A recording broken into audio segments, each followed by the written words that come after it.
which was recommended by Rosemary Gladstar, who is an international herbalist and the founder of California School of Herbal Studies in Forestville. And I was fortunate to go under her in my first apprenticeship as an herbalist. So when Rosemary recommends it, you know it's terrific. Karin, please come and talk to us about the tonics.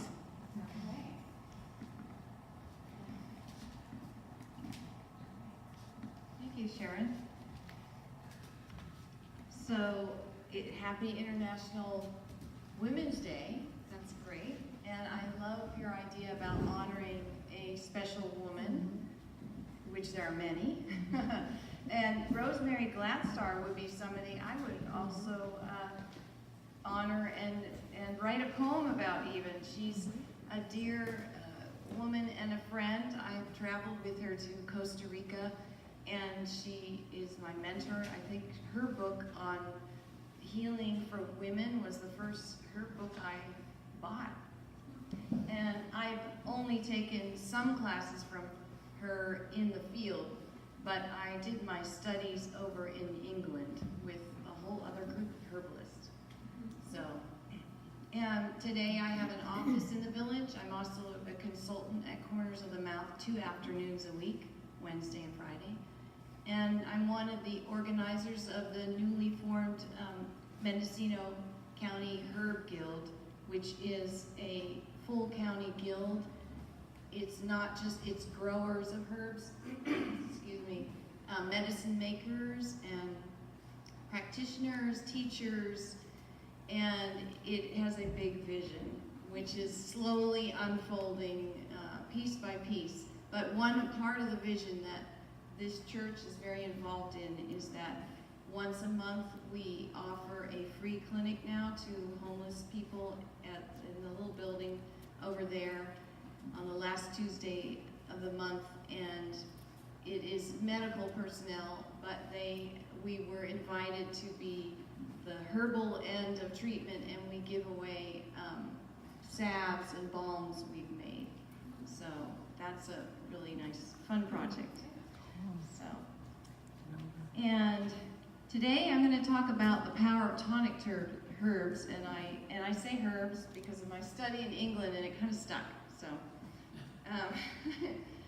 and I'm actually bringing a little example of a bottle I carry around a lot of, and that is right now this happens to be a tea I made last night, and then I steeped it, and I strained it, and I put it in this bottle to just take with me throughout the day, so I could drink throughout the day. It's a herbal tea. So I'm going to talk about plants that you might be very familiar with, some you wouldn't be, and how they are tonic, and really what a tonic tea is all about, because a tonic tea could be defined as just a herbal tea that you take regularly, and it does what this new saying for International Women's Day this year is, bring the body back to balance. Balance is better with your herbal tonic tea. So by drinking a tea made with plants that they're not medicinal in the sense they're pushing the body to do anything or fighting a certain infection or things like that. When people think of echinacea or golden seal or maybe familiar things that you'd buy when you have a cold. These are herbs that you have when you're feeling just wonderful, no problem, but they are slowly nourishing your body on a regular level every day in micronutrients that help your body become more and more vital and able to actually do what it needs to do. Because we're sitting here and meanwhile our livers are always detoxing and our kidneys are always cleansing, and there's constant work going on all the time. But what do we do to support the organs? So what the body really needs is micronutrients. That micronutrition is not easy to come by, actually. We used to eat a very high plant diet. In fact, thousands and thousands of years ago, the average number of plants people would eat in a day would be about 100 species. And now the average, if you're pretty savvy, is 10 a day. So that's a huge difference in how much our bodies are actually getting. And every plant, like when I take even just the humble but oh so plentiful in this village, rosemary. Rosemary is, everywhere, and basically you can always pick rosemary.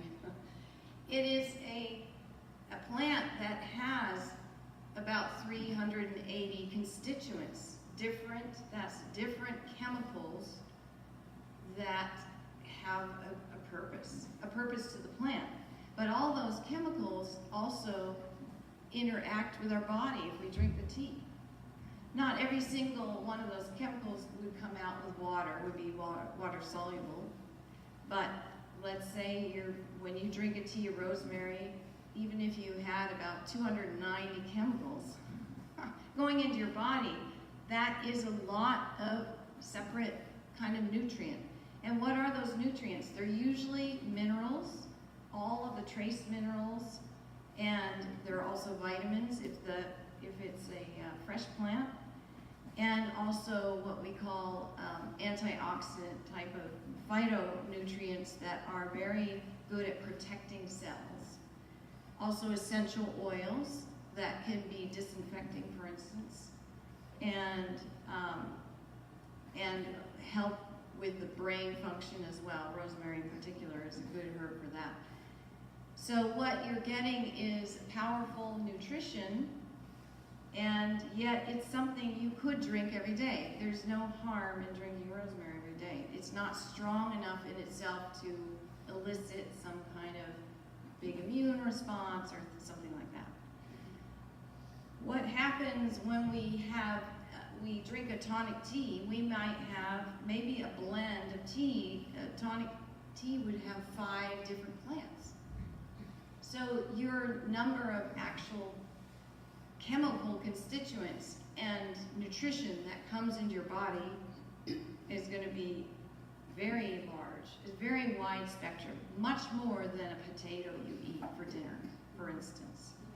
So the complexity of plants is a real reason to have a tonic tea, even if your tonic tea is one plant.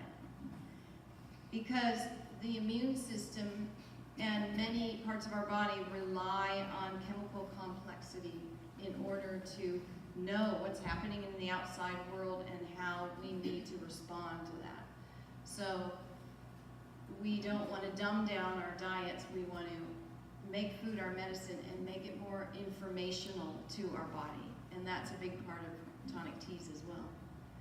So the premise of a tonic tea is that, and I mix teas at corners. That's something I love to do. People come in with a complaint, and then I put together a blend that is specific for them.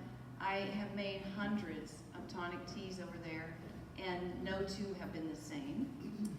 And people come home and they take it and they make, a 3-cup pot at least, and they have it. They make it, usually it's done as a long infusion, which means you're actually sitting it all overnight. That gives you the most you can get out of the herbs. And then the next day you're drinking it throughout the day. Maybe you're drinking 2 to 4 cups a day, depending on your situation and what you're able to just do. And you do it for 3 weeks. Often people start to notice little things, but maybe not much. You do it for another 3 weeks, and another 3 weeks, and then one day you're noticing, wow, my nails are looking stronger. Oh, I don't need so much blood pressure medication. Oh, geez, my hair is feeling much better and thicker. So that's the kind of effect a tonic tea will have. It's slow. You have to be consistent. The more consistent you are, the better off you're going to be. but it will slowly like give your body the nutrient to actually do what it needs to do, to repair something, to adjust something. That's why the word balance is so good, because it's a lot about helping your body adjust to coming back into a balance. So it may start out that you feel an imbalance. High blood pressure is a common one. In of itself, there's nothing specific about high blood pressure. It's an indicator that your body is trying to say, wait, I'm a little out of balance here.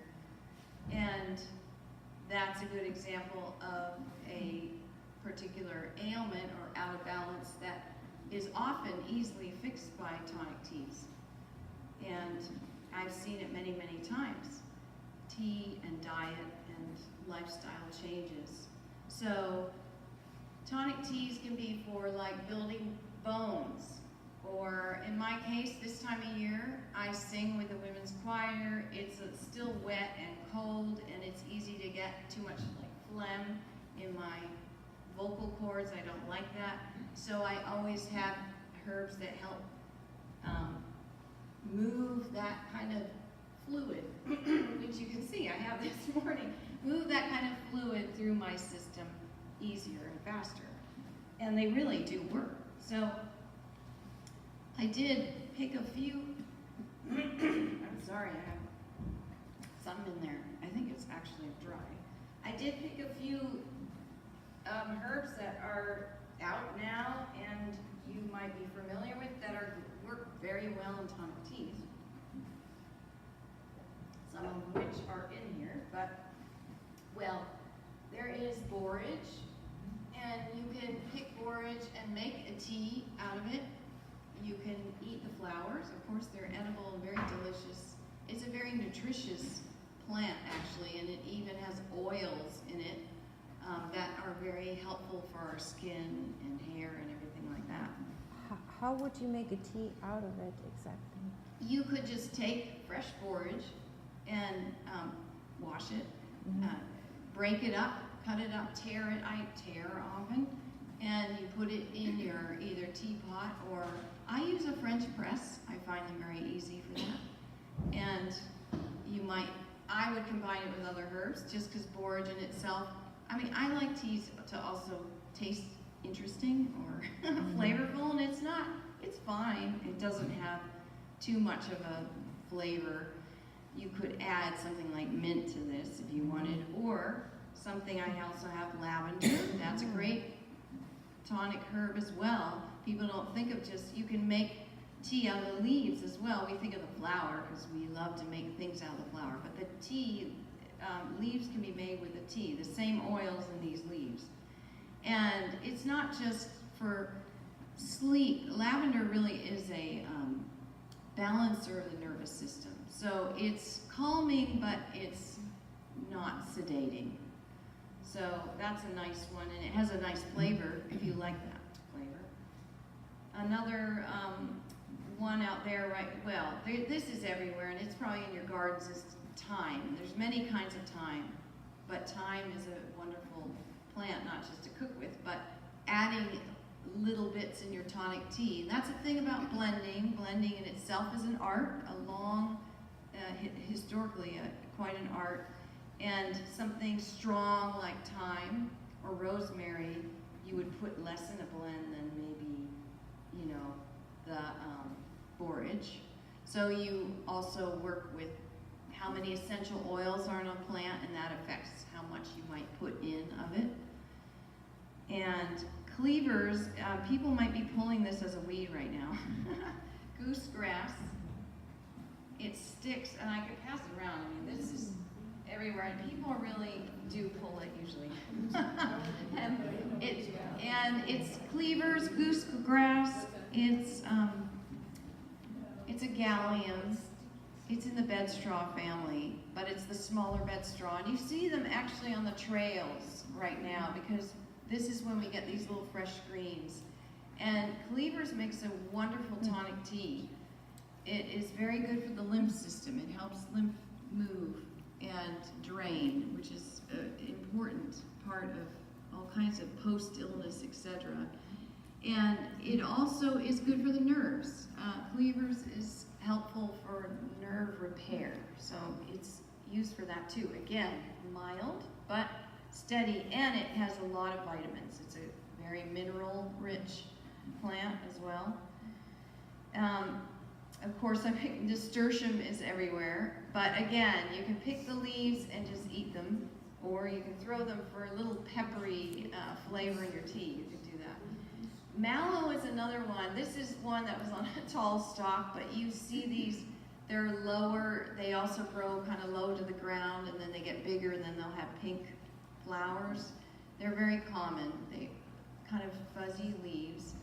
Mallow is very high in vitamin A. It's one of the high A plants. And it's also nice for softening tissues. So when there's too much scratchiness in the throat, or there is dryness in the body, mallow is a wonderful, wonderful plant. It's used a lot for upset stomach situations too, because it's soothing. So that's an example, and that's a kind of thing you could just pick and you could have it every day. So it's a very nutritious and food-like plant. But you can make tonic tea out of things you grow, like parsley. Parsley's great in a tonic blend. It's very good for your kidneys. It's also very high in minerals, one of the higher mineral herbs we grow. And so high calcium, magnesium, iron, parsley is really, it is the spinach, I think, of the herbal world. And meanwhile, it helps clean the kidneys. It helps your kidneys deal with stones. It's a great herb. And yarrow's coming up, if you're familiar with that. I only have just little leaves, but they look like little feathers. And they grow in the headlands too, but they grow in your garden. And yarrow is a wonderful plant. You can use the leaves in a tonic tea. The flower and the tops are really cut by herbalists as strong, specific medicine. And they can also be used in a tea, but the leaves are even more just kind of tonifying, but they're good for strengthening blood vessels. They're good for balancing out your circulation, like if your feet are cold but your head is always warm. You know, when you have that real uneven kind of circulation, yarrow is good for that. So it's nice in the spring and the fall when we get this wind and we're out of balance and we have hot and cold parts of ourselves. So those are all examples of tonic teas. Tonic teas also help the medicine go down better, as I say, meaning when you have, let's say you are ill or you have a cold and you want to do a lot of extra elderberry and echinacea and Oregon grape maybe, then blending them with tonic herbs helps the body take them in and helps it regulate where the medicine goes. So that's another role of tonic herbs. I was thinking ginger and peppermint and cinnamon, they're all spices, you know, in the kitchen. They're all very tonifying and they help move herbs to where they need to go. So would you blend, you would mix them together then with echinacea or so? You could just choose one thing that, for instance, you might just choose one thing that helps move and when we say move, it means helps your circulation. So, yeah, let's say you're having echinacea and elderberry. That's a nice combination when you're not, or preventing illness. Then adding ginger will distribute them and move them to where they need to go better. Yeah. Do you always use boiling water then? Yeah, that's a good question. You always use boiling water, pour it over. There are some herbal exceptions, Okay. and mallow root would be one of them. You can dig up the root of mallow and clean it off and cut it up and really break it up. And it's done as an overnight infusion in room temperature. And that's because it's so many polysaccharides. What you want is that kind of, those gooey sugars. Certain plants will have that, and then you would do a room temperature kind of thing, but not too many. Otherwise, and if you buy store-bought herbs, you know, which blend dry herbs and It's not a bad thing to blend dry herb combinations and add fresh herbs as you have them, and seasonally. But those really should always have boiled water over them because they're not clean. It's not, they get shipped, they're bagged, they're handled, and I mean they're clean on one hand, but it would be good to give them a good boiled water over them kind of thing. Yeah, because sometimes we don't see them. They can have trace molds on them, and boiling water will immediately kill that, if that were there. So it shouldn't, but it's just the reality of distribution. Another thing that people might have in their gardens, and it's often not thought of, so I'd love to mention it, is rock rose. There's so many rock roses, cistus, out there. But rock rose can be made into a tea. And it's gaining popularity right now because it was used long ago in ancient times to help with inflammation. And it's good for inflammatory conditions and autoimmune and histamine response stuff. And so, and it's everywhere. It's everywhere. It also has essential oils that are good for healing the skin. And it's been used topically, You can use teas topically too. You can make a tea, put it in a spray bottle, use it on your skin if you needed to. So those are some of the ideas with tonic tea, and you can introduce tonic teas into your foods. You can actually, eat many of these herbs and put them in your foods, and if you did them liberally and often, then it would have a tonifying effect. And yeah, I would say, and the other thing is that the standard was always, when you have a tonic tea blend, you would have it 6 days a week, not all 7, because you always give the body a break for a day, and I think I follow that, and I think it's just a good thing to always have a day where you're not doing all those things, and the body can just be itself without any added extras. Does anybody have questions? Can you tell us how to do rosehip? Oh, rosehip, yeah, that's a good question because it's a tricky plant. When I first, I was in college when friends and we went out, we picked rose hips and we dried them and we made tea, and I just broke them open, kind of smashed them with a hammer because that's what we had, and put the tea, put them in the water and then strained them. But there's these little sharp hairs in the center of them, and they'll even pass through a lot of strainers, and I didn't know that, and I'm drinking this tea, and it felt like having glass on my throat, and I was coughing, and it was terrible. And I realized, I didn't read the book.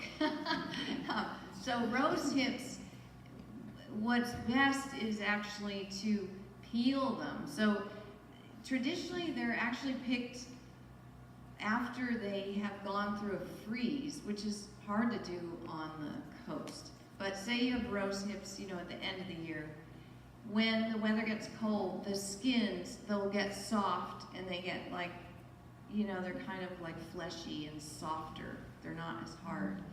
And you can then pick them, and then you can basically open them up, and you just are taking that husk, that soft husk with the meat.